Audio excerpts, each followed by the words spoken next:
I'm going to start right off and piss people off, okay?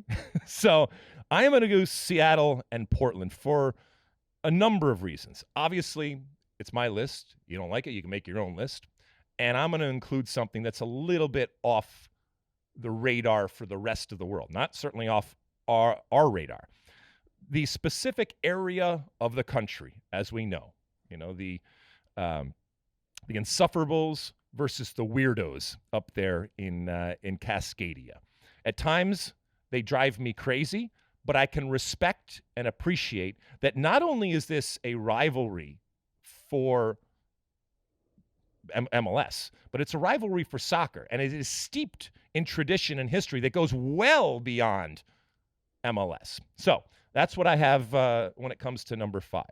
When it comes to number 4, I mean, this is a classic rivalry. Now, of late with Juventus and Napoli and others kind of taking over the mantle, and with all of the trials and tribulations that have happened on and off the field with Italian soccer over the last decades, has it lost some of its luster? Maybe. I think it's starting to come back. But no matter what, this is a classic type of matchup in the city of Milan. This is one of those unique where it is happening in the city. And we know the great teams of Milan and the Berlusconi era and all that kind of stuff. And obviously Inter as the redheaded stepchild at times, and then, finding their way.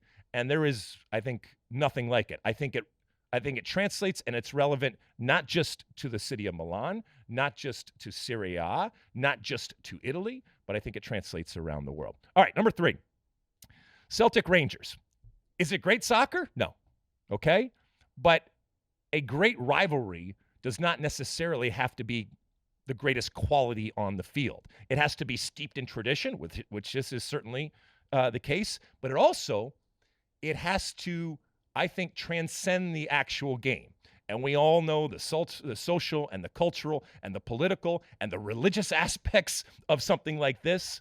And the passion and the emotion that it evokes is real. You can feel it. And it is so good and so enticing that you will forget that the soccer sometimes is not very good. All right. But it's worth your time. Another classic matchup.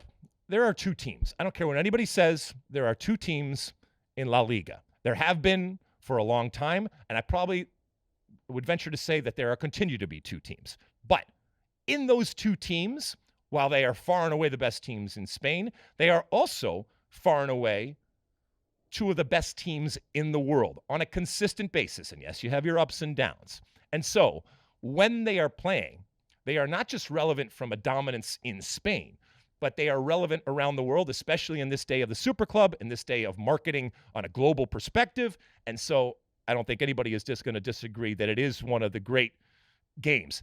And to my point, when it comes to television broadcasting, there are entire broadcast deals that are formulated around this actual game. And that is where the value is, and that is where the asset is. Is that a good thing for La Liga? Not necessarily, but it just shows you how important these 2 teams are, and when they get together on the field, anything can happen. And then we go to the final. Now, this is about spectacle, okay? Because some of these rivalries, and even beyond these rivalries, have become a little sterile. In the modern age of the stadiums, in the modern age of fandom, all that, they have become a little sterile. This one, I think, Boca River still maintains its grit, its ruthlessness to a certain extent, both on and off the field. Is it animosity? I don't like to use the word hate, okay, because it's still just a frickin' sport. Right? What are we doing here? But there is a history of animosity, and I guess it would be to some. I hope it's not, but I'm not naive, that there is a hatred between these 2 storied clubs. And you like that clip? Well, my State of the Union podcast drops every week. Subscribe now on Apple Podcasts, Spotify, or wherever you get your podcasts. You like that clip?